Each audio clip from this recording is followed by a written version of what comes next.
Hi, I'm Steve Morgan, founder of Cybersecurity Ventures and editor-in-chief at Cybercrime Magazine. I'm here today with Jason Rader, VP and Chief Information Security Officer at Insight Enterprises, a Fortune 500 global information technology solutions provider. To learn more about Insight, visit insight.com. This interview is sponsored by KnowBe4, the world's largest security awareness training and simulated phishing platform that helps you manage the ongoing problem of social engineering. To learn more about KnowBe4, visit knowbe4.com. Jason, welcome. Thank you for joining us today. Thanks for having me. So Jason, we recently published the top 5 cybersecurity facts, figures, predictions, and statistics for 2021 to 2025. And we'd like to get your take on them. It's a good way to, take a look at the industry. Before we do that, though, tell our audience about yourself and your position at Insight. So I am Insight's CISO globally. I'm also the spiritual guide, if you will, of our security practice. I helped start that security practice about 7 years ago, and we're business consultants who are security experts. And one of the unique value props of me as a security practitioner, being the CISO of Insight, is being able to take the solutions that we use in our own organization as a Fortune 500 company and take those same solutions where we're solving security problems to our clients. Wow. Well, excuse the pun, but you do have unique insight. There's really not a lot of CISOs who have that perspective and have been there on the solution side. So that's great, and especially given what Insight does. So let's jump into the first statistic. Jason, if it was measured as a country, then cybercrime, which is predicted to inflict damages totaling $6 trillion globally in 2021, would be the world's third largest economy after the US and China. Are these numbers reflective of what we're seeing, Jason? Forgetting about the exact figures, is cybercrime causing that much harm to society and businesses and organizations? Absolutely. I would say yes. How the monetization of that happens on the cyber crime side, we could talk a little bit about that. There's probably not $6 trillion sitting in somebody's account somewhere, but certainly the damages probably go farther than I would expect those numbers reflect. Right. So you don't think that, what we read in the media, cybercrime has become headline news. It's not inflated. It's real. These incidents are really inflicting the type of harm that we read about? Completely. And again, a unique position for myself as a CISO.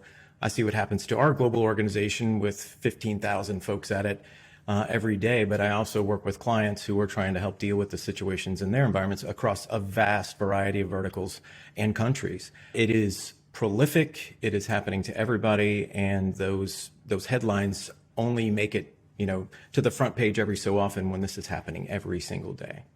So you're uniquely situated to answer this question, Jason, and the question is, are companies spending enough money, and are they spending it in the right places to combat the threat? Now, we track spending, and the market clearly is growing. This was a $3.5 billion market all the way back in 2004.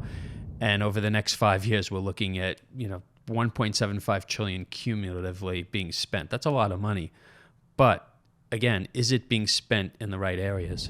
That is a question we have to unpack a little bit. But I think, first of all, I think the number is correct. I mean, the amount of additional funds that are dedicated towards security and cybersecurity in general is commensurate with the type of risk that organizations are being exposed to. I think back in the day, it was probably confined to certain portions of an organization. IT kind of took the brunt, if you will, in a lot of cases, and kind of kept it a little, IT kind of wore a badge, thinking that they needed to keep everything kind of contained within themselves, and I'm perfectly fine and not slighting them for that. But I think it kept the risk and the overall exposure from the execs for so long that when they were hit with these things that were well beyond what the typical IT organization, I'm going way back into the 90s. So now where we are now, it's one of those things where a lot of organizations were kind of built on infrastructure that might still be kind of being built upon from those days.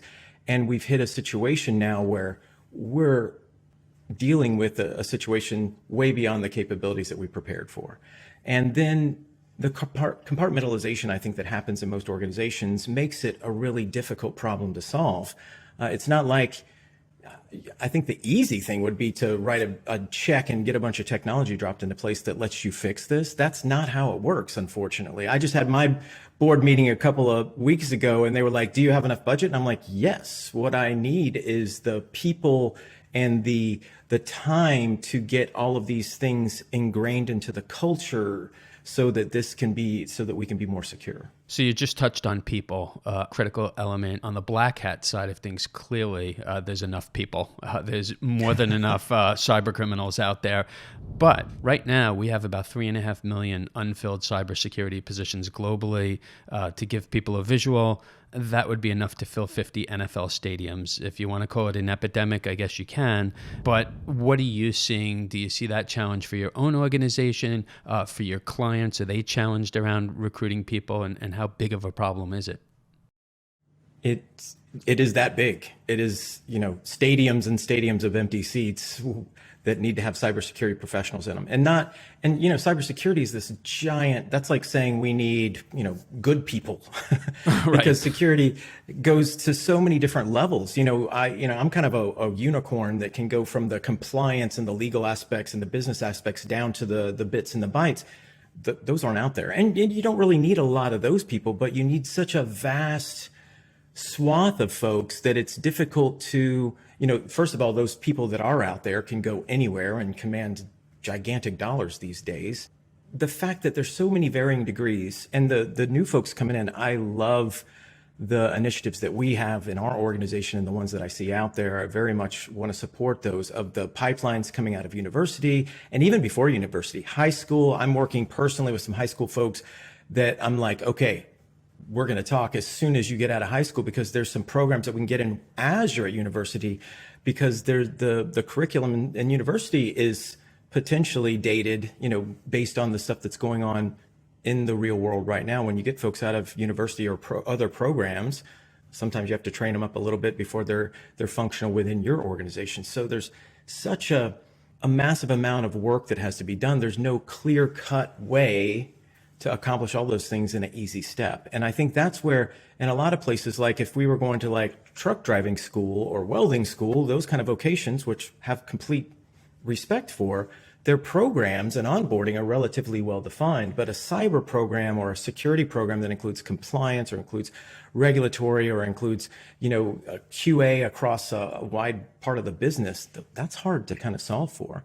And I think, again, we're kind of behind the times because we were trying to solve these problems the same way we solve a lot of problems in the corporate world, which was come up with this very kind of program that it takes a decent amount of time to define, and it's going to stay the same. That's really not how it's working.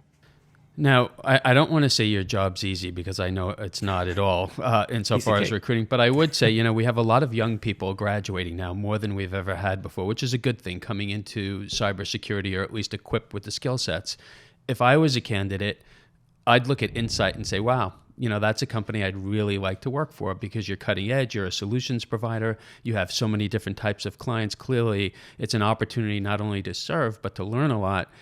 I don't know that, say, a hospital with legacy systems is going to have, the same, cool vibe, if you will. What advice do you have for CISOs, for security leaders to, recruit those young people? First of all, thanks for the compliment. And that is one of the things that we try to do, is to be that place that can attract that top talent. And I want to come back to say, the folks that we are getting right now, the folks that we're getting out of university are the rock stars. They're coming out and they're very capable and competent, and they're doing great things for us. The hospital question that you just came up with, and it happens in a lot of verticals, oil and gas. There's kind of these places that have a lot of legacy systems, and they've got to make a giant kind of transformation right now. And it's not that glamorous, rock starry kind of approach. You got to really understand the folks that are coming out, not just young people, but just in general. People want to be kind of inspired. You got to take it to kind of that next level. And security, even more so. I consider my job as a CISO is to inspire the folks that work for my organization to understand their role and what they play. So again, there's this, I always talk transformation. I think we're all going through this transformation right now, certainly in the security and the cyber world right now. It's not, this security is the department of no, as you've heard a lot of Right. folks say. we've got to align with the business and partner with the business. We've got to align with the user base. That constituency is really important to get involved and help them understand, because they could help you the most with the security posture of the organization. So leadership's got to think about security as part of the overall product that they do provide or service that they provide. That's a great point. Helping to save lives, helping to protect patients. Yeah. It's a big deal. I mean, I think there's that same perspective. I use this analogy a lot, but it's, you go to two people, they're, quarrying rock out of the side of a mountain, and you ask the first person, what are you doing? And he says, well, I'm quarrying rock. And you ask the second person what he's doing, and he says, I'm building a church. Right. Same job, but they understand, one understands the vision of what he's trying to accomplish. That's a big deal. And that's a shift that, you still have these guys that are doing the same job, but they really understand the quality of work and the quality of life is a little different. We track the cybersecurity space very carefully, and I feel like overall, we as a media property and as a researcher feel good about the direction we're moving in. But if there's one spot that just really troubles us, it's ransomware. It's something that we're seeing grow faster than any other type of cybercrime. I can certainly quote numbers. Back in 2015, we estimated damages were, a little bit over $300 million. Last year, we were looking at $20 billion, and it's continuing to grow. So, are companies, in your opinion, Jason, prepared, or are they not prepared? And I don't know if you want to break that out. There are, Fortune 500 and Global 2000 companies, and it works its way down to mid-size and small companies. But in general, are we prepared for the ransomware threat? So I've got an interesting perspective, I think, on this, because I've actually helped a lot of folks since this has come to light, in the last 24 months, where it's really been on everybody's mind. I've talked to a lot of boards for other organizations to help them kind of understand the threat, talked to a lot of vendors, talked to our people. And one of the perspectives I think that people miss from a ransomware perspective is a lot of them are just, a lot of executives and a lot of business leaders want a solution for this problem. So people will kind of take advantage of the, here's your solution in a box kind of thing, and offer a solution for ransomware. And I'm not saying it's not.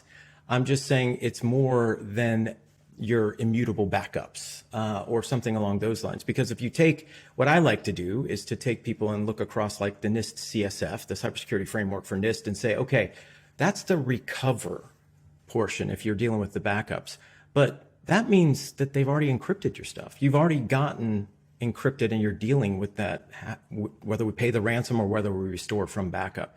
There's all of these other places where we could have identified and protect, detect, respond before we get to that recover part that we could have done something about. And I think so many people's strategies, because they felt like they didn't know how to deal with ransomware, was just, let's back it up and let's get insurance. We're going to pay the ransom and we hope this doesn't happen to us.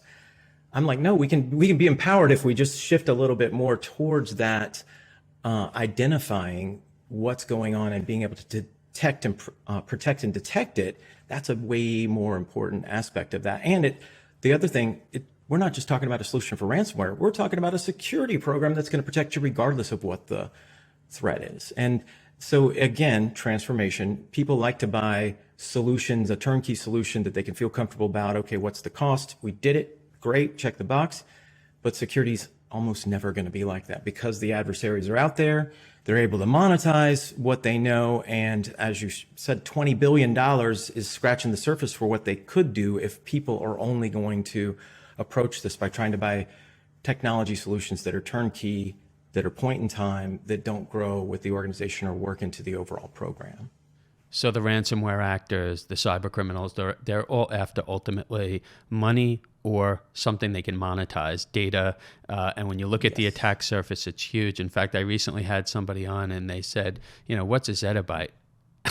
And I mean, they understood that a zettabyte is a way of describing just a very large amount of data, but they asked that in response to, statistic we put out, which is the total global data storage, 200 zettabytes in 2025. That's about, the size of the total, data landscape. It's enormous.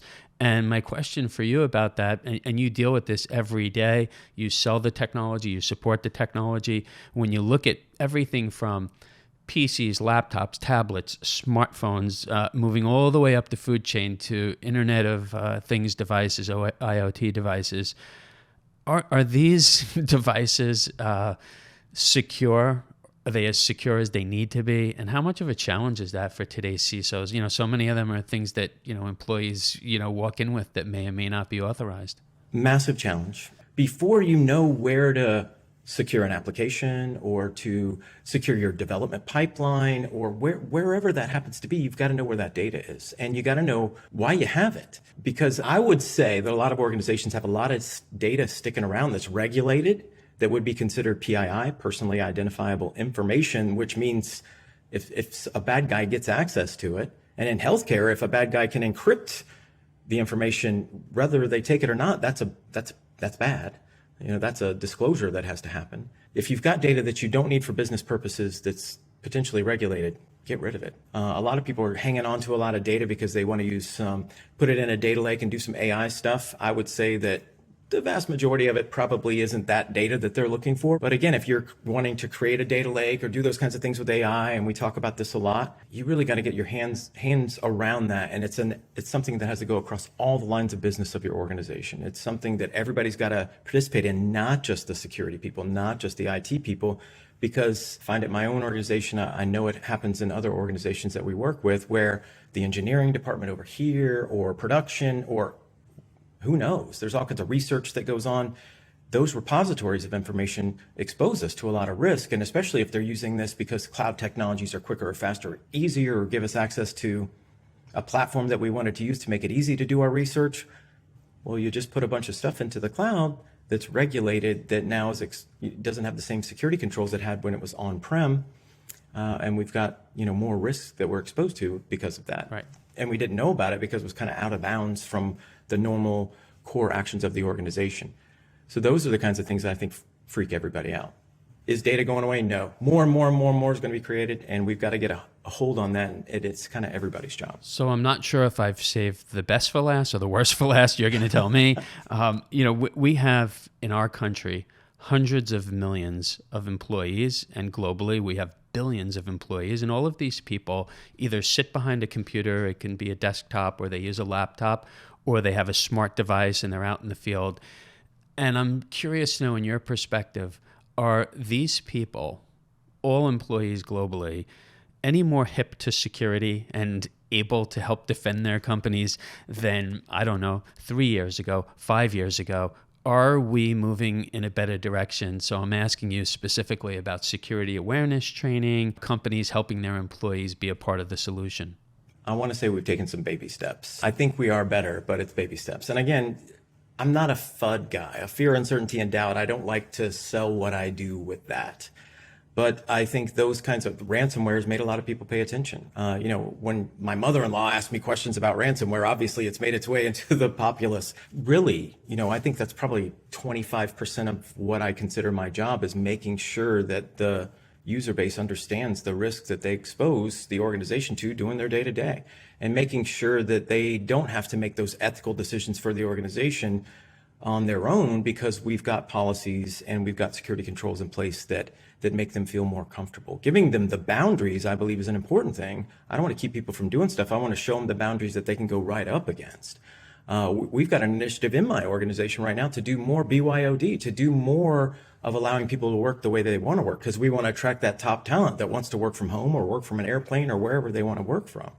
So it's not like lock it down and okay, deal with it. It's like, let's enable, and we're reimagining how we can do things with password lists and BYOD and those types of things. So that is not something that we can just cast aside and take out of the equation. We've got to deal with that. But people, they're going to constantly have to be retrained and made aware of the situations. And we've got to be honest about it. I think that having kind of generic programs that just say generic things about security, like phishing or those kinds of things, I love those programs.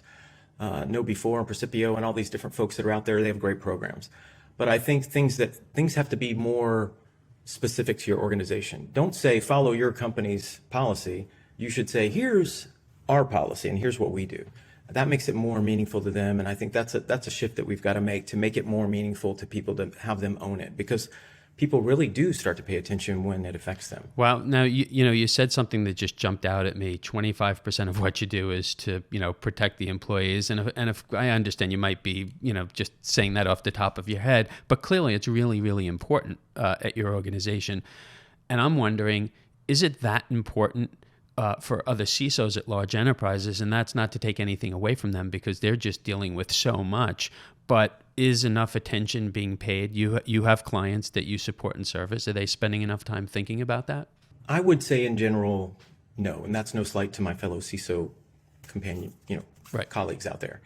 I think that there's a lot of, again, I'm a big culture change, transformation kind of guy. So we've got to do this. So that's a hard problem. If you think about it, if you walk into an organization, because I've, from a security perspective, I've walked into this organization, even though I worked here, to try to change globally the way that people think about something that wasn't me before. Now I've got to figure out where we are. I've got to figure out how we can take us to the place that I think we should be, that aligns with where leadership wants to go, that aligns with where the lines of business want to go. That's a massive kind of endeavor. That's not security. That's kind of politics, right? There's a lot of things involved in that. And I think that what CISOs really need to do, and I know they know this, is that influence without authority is an important aspect of what a CISO does. That you don't get a magic wand that makes people do what you say. You've got to influence people without necessarily having that direct authority over what they do. So that means you've got to come to the table with here's how I can help make you better. Here's how we can be better and do this together without damaging the mission, or affecting the mission in a negative way that you're trying to accomplish. And that's not in a security book. That's something that you've got to kind of do from again, culture perspective. And I think that's hard. And especially, I'm fortunate enough to have leadership want me to do this and back me to do this. Certain verticals, like we've already kind of talked about, they're kind of looking more tactically to kind of, let's not hemorrhage any data. Let's not end up on the front page. And I think, again, not everybody's ready for this kind of tipping point of change, but I think once the folks do make the turn, talking about it and talking about how we did it is going to be really important for us to share the successes. And I say we talk about the failures as well. It's not easy. Security is really hard. And I think it's unfair that we kind of go out there and, I don't want to say fake, but we never talk about all the warts that exist in the organization. It's hard. Every single organization's got things and struggles that they need to deal with. That's okay, because you can make progress.